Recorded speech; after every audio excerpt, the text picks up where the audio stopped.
Hi guys! Welcome back to our channel. So ang topic po natin ngayon ay ano po ba ang magandang investment, REITs or mutual funds? So the most common problem ng mga investor in today's era is madami pa din ang mga nag-i-invest sa stock market, which includes REITs, kahit hindi nila fully naiintindihan how the stock market works or the REIT market works. So ang masama pa dito guys, no, they blindly pick stocks kahit hindi nila naiintindihan ang fundamentals ng mga stocks na ito. And even, no, nagtatanong pa din sila ng mga opinions ng ibang tao and fully rely their decisions based on sa opinions ng iba. Ito po yung mga investors na it's either wala silang time to study the market or nagsastruggle talaga sila na intindihin or understand the stock market or REITs, no? So, kung isa ka sa mga investors na may problema na ganito, you may consider investing sa mutual funds. So, mutual funds po ay pooled funds, meaning naka-invest po ang pera nyo as well as with other investors managed by a professional money manager, no? So, may mga maghahawak po ng investments nyo at sila na po ang mag-i-invest ng pera nyo either sa stocks, bonds, or other securities.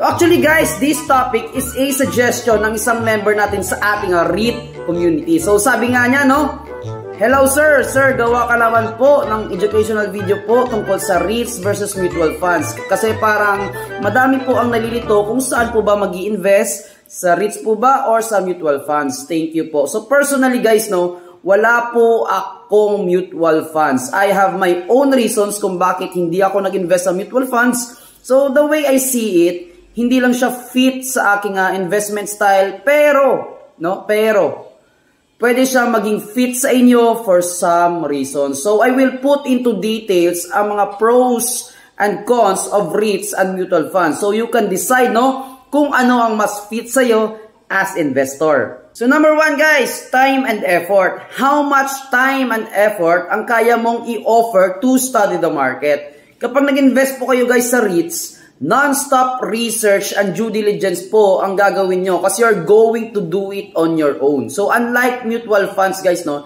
na these are managed by a professional money managers. Wala na kayong iisipin kung anong stock ang bibilhin, saan dapat ilagay ang pera. Sila na po bahala ang mag-invest ng pera sa inyo. So ask mo sa sarili nyo guys, kung may time ka pa ba to study the market, willing ka din ba to put effort in monitoring the fundamentals of each REITs? Kasi kung wala guys, kung busy po talaga kayo, maybe with your career, life, business, or for whatsoever reasons, then I think, no, mas bagay po sa inyo na mag-mutual funds na lang. Kasi in my case guys, no, I do my own research and due diligence sa lahat ng investments na pinaglalagyan ko ng aking pera, and I'm confident enough na kaya kong mag-invest on my own, kaya I don't invest in this kind of investment vehicles.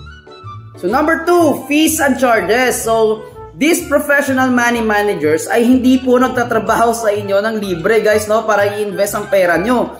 Magbabayad po kayo ng management fees sa kanila regardless of how they perform, no? So good or bad man ang performance nila, you are going to pay those fees. So it depends on the mutual funds guys, no, kung gaano kalaki ang management fees.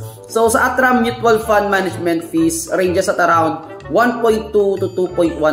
So Philiquity Fund has 1.5, FAMI, First Metro Asset Management, 0.5 to 1.875%. No? So, marami pa pong fees yan guys, no? Like front-end fees, or sometimes they call it sales load fees, no? Merong early redemption fees or exit fees, no? So, share ko lang sa inyo guys, no, the impact of those fees sa inyo long term.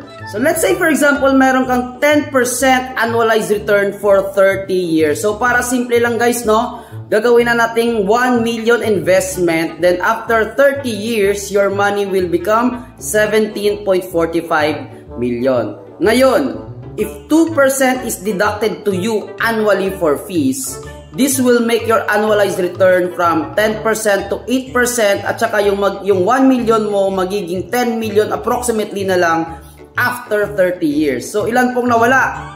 Almost 7 million po ang nawala sa inyo. So maliit lang siya tignan guys, no? Pero kapag kinumpute nyo guys long term, medyo malaki po talaga yan, no? So letting your money managed by a fund manager will cost you a lot in the long term. So but it's going to be worth it naman guys, no?